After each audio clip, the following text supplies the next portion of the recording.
you guys going to handle the sentencing? Oh, absolutely. You file a sentencing memo in this case asking for something? Yes, we will file a sentencing memo just sort of detailing mitigation and things along those lines, dealing with whatever statutory factors for sentencing that we have to look at. And what's the thinking at this point about what you'll ask for? Well, you know, the range right now is a minimum of 5 and a maximum of 29. So, you know, our position is that he was acquitted of the 2 most serious counts.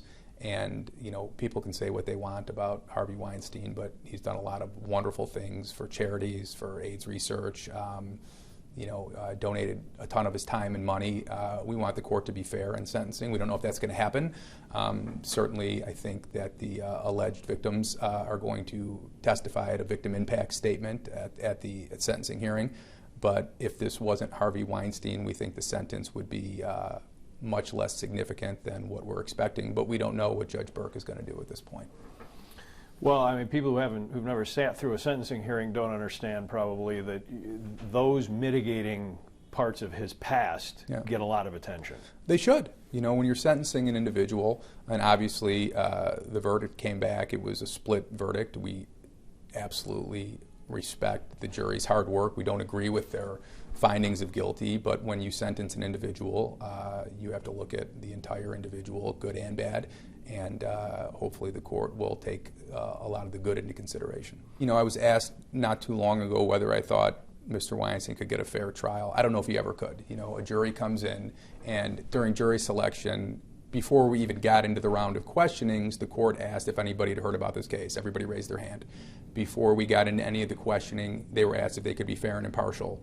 60% of the jurors, without hearing anything, just that it was Harvey Weinstein, raised their hands and said, I cannot sit on this case. Every juror who sat on this case, the 12 who deliberated, and then the alternates, I think there were 2 alternates, everyone came into this case with knowledge about our client. And that doesn't usually happen in criminal cases. I mean, some they do when they're high profile, but it's almost impossible for them to compartmentalize what they've heard in the 2 years leading up to this trial and the evidence at trial. So that was working against us from the beginning.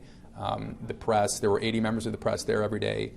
The stories that came out during the course of the trial, it's almost impossible, even as a juror who is instructed not to follow the media, to ignore that. Even if you tried to, it would be almost impossible to. So that was probably the biggest uphill battle, was trying to get the jury, in our minds, to focus not on what they had heard about Harvey Weinstein before the trial, but the facts of the case. There was a juror, and this is nothing personal against this juror. When you pick a jury, you want to make sure that the jurors that you get can be fair and impartial, and that the proper jurors for this case.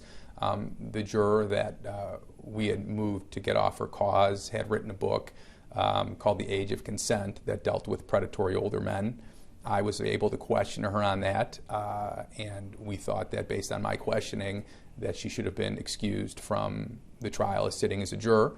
Then during the course of the trial, it came to our attention that she had reviewed a book while she was deliberating, or while she was sitting on this case, that had to do with predatory older men, and that she read another book that had to do with similar issues and that raised more concerns. And the judge actually agreed with us initially that morning and said he was going to dismiss that juror, but then he did not do it. Without explanation?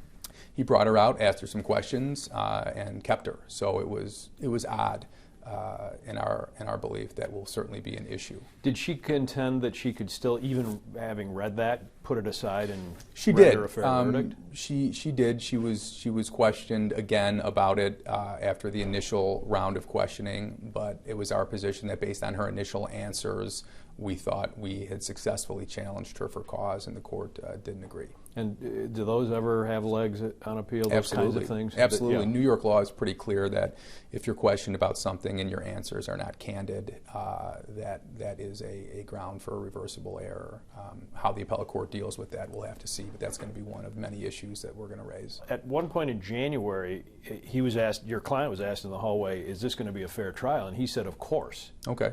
Does he think that he got a fair trial? No, I don't remember that specific comment, but I don't doubt it was made. I think that when you look at a fair trial, a lot of things go into it, and the first thing is just the atmosphere of the trial, right? During jury selection, I was questioning jurors, and you heard a flash mob outside. We're on the 15th floor. The windows are open, and there is a literal flash mob outside yelling, "The rapist is him." And you could see the jurors looking around and listening.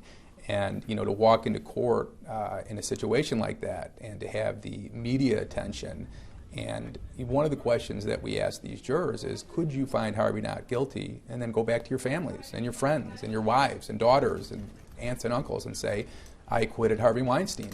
And, you know, all the jurors said they could do that. And when jurors are put on the spot, I think that they'll say certain things, but I think subconsciously that may have been a problem for some of the jurors in this case. You've handled a lot of big cases over the years, and I presume that you have an answer for all of these kinds of things from your family and friends when you defend somebody like Harvey Weinstein.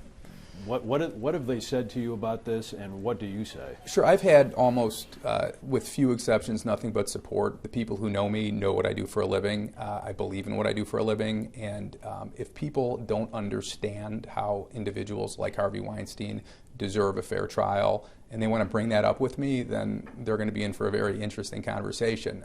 At the end of the day, I'm a criminal defense lawyer. I believe in what I do. I believe that everybody deserves a fair trial, and that may sound canned, but it's the truth.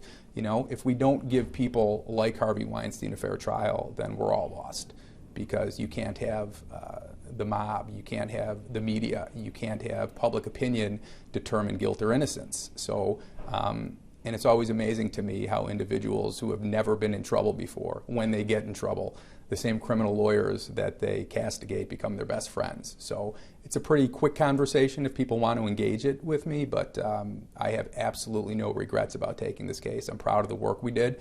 I'm proud of the defense we put forward, and the people who know me will ask questions about the case to some extent, but very rarely will somebody challenge my decision in taking the case, or even Mr. Weinstein's right to have a defense lawyer go into court and do their job for him. So in your mind, does the fact that he was convicted of 2 charges necessarily mean he didn't get a fair trial? I think that the 2 counts that he was convicted on, I cannot see how a jury convicted him beyond a reasonable doubt on the charges that they came back with. So a fair trial, you've got to take everything into it. You've got to take in the outside influences. You've got to take into account the court's rulings. You've got to take into account everything that occurred.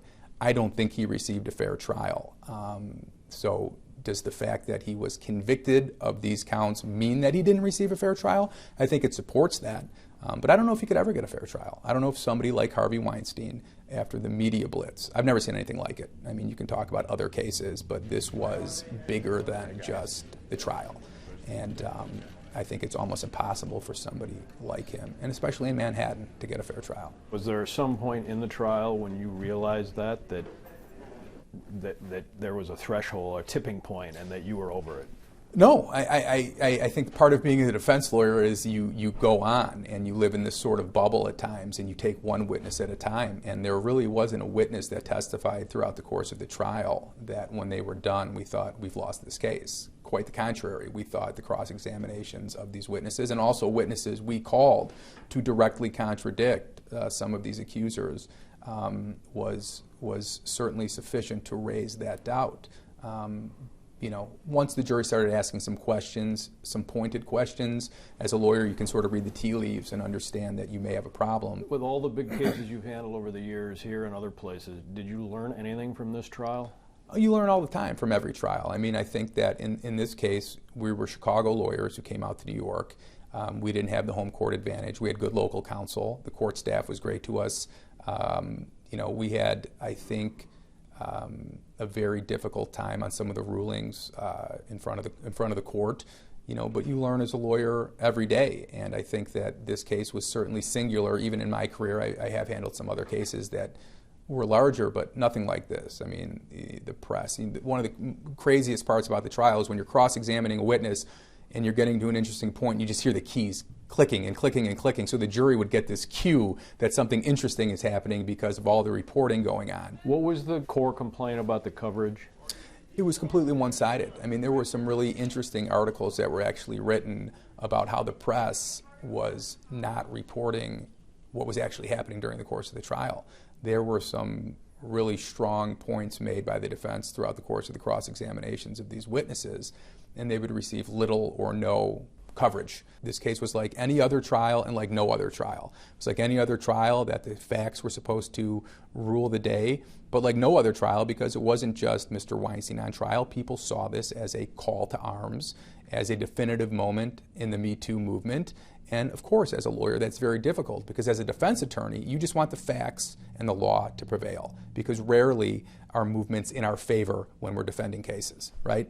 So our job is to try to keep it to the courtroom.